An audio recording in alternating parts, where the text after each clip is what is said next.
haadha manaa koo ajjeeseera. Duwwaa tokko duwwaa sagal bara 2010 guyyaa roobii. Haadha manaa koo kan ajjeese anadha. Anumadha. Anumadha. Kanan ajjeese halkan ture.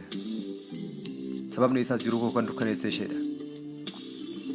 Haadha manaa koo ajjeesuu kootti guyyaa tokko gaabbee hin beeku.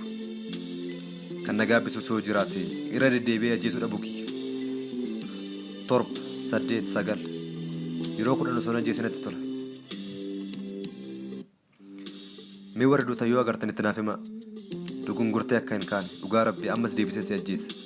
Dhugaa bakkuma akkaatattan deebisee si awwaala. Si ajjeesee rakka inni natti dhufu si dhabuurra hin caaluti.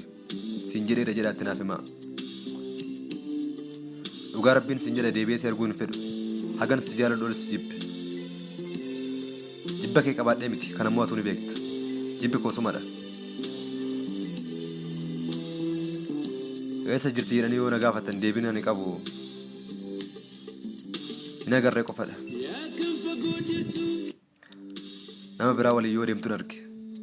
Mudhiin ani haammadhe yemmuu namni biraa haammatu. Hidhiin ani dhungadhe yemmuu namni biraa xuuxatu.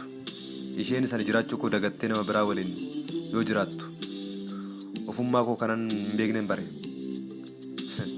Namoota isheen wajjin deemtus baay'ee hin miine. Ishee qofaan ajjeesee dura awwaale. Kanan awwaales baay'ee fageesse. Awwaala ishee cinaas awwaalli banaan tokko ni jira. Innis awwaala kiyyadha. Awwaalli koo awwaala haadha manaa koo cinaadha. Baay'een jibba. Namni kamuyyuu laalus ta'ee yemmuu itti dhiyaatu hin jaaladhu. Baay'een jibba. Kanan akkanatti jibbu garuu waan an jaaladhuuf ta'innaa? Of waliin jiraachisuuf ta'innaa? Kanan akkanatti qusadhuuf waan an jaaladhuuf ta'innaa? Hin beeku. Garuu nan jibba. Kan ajjeese sanadha. Abjuu halkan edaati.